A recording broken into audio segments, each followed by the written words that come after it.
Sejam bem-vindos para mais uma aula de espanhol. Espero que estejam todos muito bem, motivados, animados aí e que tenham tido uma excelente semana. Hoje nós vamos estudar a aula 23. Aí a aula 48, né, a numeração do livro digitado positivo é diferente, né? Todas as vezes eu falo a mesma coisa. Nunca é de menos relembrar, né? Porém, na apostila de vocês está sendo identificado como aula 23. Nessa aula, nós vamos ver os heteroprosódicos, ou mais conhecidos como heterotônicos. Essa classe gramatical, essa parte da gramática do espanhol, só existe por causa do português. Nós vimos algo semelhante a esses heterotônicos aqui recentemente. Estão lembrados dos heterossemânticos e os falsos cognatos, falsos amigos? Pois é, lá as palavras eram a escrita exatamente igual, a pronúncia era igual, a acentuação muitas vezes coincidia, mas o significado era totalmente diferente. Não tinha nada a ver. Vimos naquele momento um exemplo, né? Embaraçada é uma pessoa em conflito em português, já embaraçada em espanhol é uma mulher grávida, né? Pessoa grávida. Então, palavras com o mesmo som, porém com significados diferentes. Aqui nos heterotônicos, nós estamos falando de termos que se diferenciam do português na pronúncia, na acentuação e às vezes, nem sempre, tá? Às vezes na grafia. Mas o significado da palavra é exatamente igual. Isso nós vamos ver nessa tirita aqui do lado. Observe. La ingesta de alcohol aumenta en la época navideña y con ello los accidentes y muertes. Voy a extrañar a mi tío. Murió a consecuencia del alcohol. ¿Tomaba mucho? No, lo atropelló un camión repartidor de tequila. Então, aqui, uma palavra que nós vemos em destaque aí, coitado do tio, né? Mas uma palavra que nós devemos colocar ênfase aí, ó, é o quê? Álcool. Como seria álcool em português? Álcool. Qual que é a diferença de significado de álcool e álcool? Nenhuma. A única diferença que nós encontramos é na sílaba forte, é na pronúncia. Essas justificativas, né, de sílaba forte, porque o aluno sempre fica com a dúvida, né? Professora, como que eu vou saber? Eu não falo fluentemente, como que eu ia saber que ali eu tinha que ler alcool e não álcool, né? Que é o mais fácil, vamos dizer assim, porque nosso cérebro reconhece semelhança português, nós vamos ler em português, né? Então, como que eu vou saber que essa palavra se pronuncia diferente? Se eu não conheço todos os heterotônicos da vida. Pois é, existem justificativas. O estudo da letra, né, relacionado ao espanhol, justifica esses fatos que acontecem com as palavras.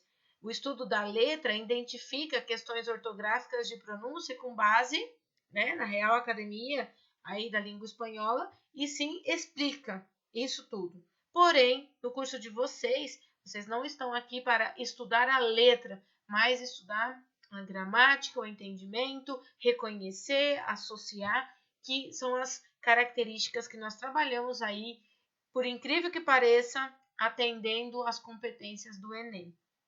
Então, não existe outra forma a não ser conhecer as palavras que fazem parte deste grupo dos heterotônicos. Eu preciso conhecer as palavras, eu preciso ter um domínio a ponto de ver álcool e identificar que eu falo diferente. Assim como nós vamos ver uma lista aí de palavras. É claro que no curso de vocês aqui, né, hoje inclusive, nós vamos ver as principais, as mais utilizadas, as que de forma comum aparecem nos textos, né, nos exercícios que vocês fazem, até mesmo na hora de falar. Então, são as mais utilizadas, certo?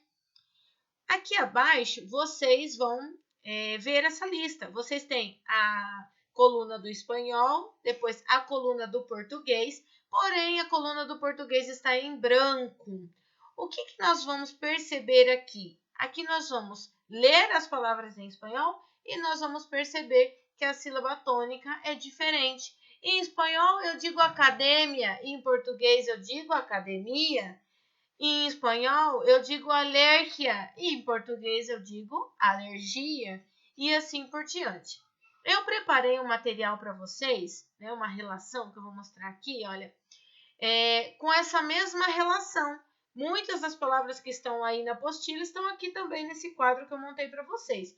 Só que aqui está mais fácil, por quê? Porque aqui eu coloquei em negrito as sílabas que são as mais tônicas, ou seja, as que são fortes, né? A sílaba tônica, não a mais tônica, né? A sílaba tônica.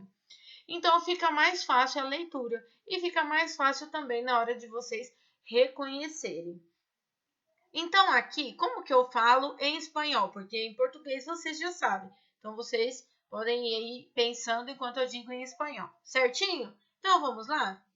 Academia, alcohol, alergia, alguien, atmósfera, burocracia, cerebro, cóctel, cráter, diplomacia, élite, elogio, epidemia, euforia, folia, gaucho, hemorragia, héroe, imán, imbécil, límite, magia, metro, miope, nivel y nostalgia, ortopedia, oxígeno, pantano, parálisis, parásito, policía, protótipo, psicopata, periferia, rúbrica, sarampión, siderurgia, síntoma, teléfono, telex, tulipã e assim por diante, tá?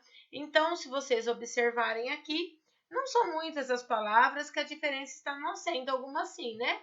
Telefone, teléfono, né? Aqui o acento ajudaria na pronúncia. Porém, outras palavras como periferia e periferia já não tem diferença na escrita nenhuma, no significado nenhuma, mas sim a sílaba forte é outra, né? A divergência está aí na sílaba forte, certo? Então, preencham o quadro de vocês, leiam várias vezes essas palavras, porque somente dessa forma vocês vão conseguir identificar as diferenças. Tem palavras que vocês vão encontrar aqui nesta relação que não tem lá na lista que eu acabei de mostrar, que eu vou enviar para vocês. As que não tiverem, vocês pesquisem, se interessem, tá? Mas na maioria delas, vocês sim vão conseguir, né? Aqui eu tenho a palavra, ó, em espanhol, elogio. Qual que seria a palavra em português? Elogio, né? Aqui, miope, qual que seria em português? Míope, né? Então, ó, nostalgia, nostalgia. Tem diferença na escrita? Nenhuma. Então, muitas das palavras que não estão aparecendo lá, eu me refiro aqui nessa lista, né, que eu usei para explicar para vocês, algumas que estão aqui não tem nessa lista. Porém, o significado delas são iguais, vocês vão conseguir tranquilamente identificar, tá bom? Na sequência, nas páginas seguintes, vocês têm alguns exercícios aí. Uns de gramática, outros de interpretação. Eu sei que a maioria vocês já tem o gabarito, tal, às vezes não é uma forma de motivar, não é mesmo? Porque vocês já sabem que tem a resposta, então às vezes isso traz um pouco de comodidade. Mas eu recomendo que vocês tentem. Como é um assunto que costuma cair em vestibular, eu recomendo que vocês sim tentem fazer, analisem se vocês estão com dúvida, passem as dúvidas para mim. Eu não estou recebendo dúvida de ninguém, hein? Tá todo mundo entendendo tudo, né? Quero ver na prova, né? Então, assim, eu não estou recebendo as dúvidas, estou brincando com vocês, não estou recebendo dúvidas. Eu sei que muitas dessas atividades que nós estamos fazendo, dessas aulas, são simples mesmo de serem entendidas, eu entendo perfeitamente. Mas pode ser que em algum momento surja uma dúvida ou outra, não se esqueçam que eu estou aqui à disposição de vocês, tá bom? Então tá, depois enviem aí para eu avaliar direitinho. E por hoje é só. Fiquem com Deus e até semana que vem, se Deus quiser, pessoal.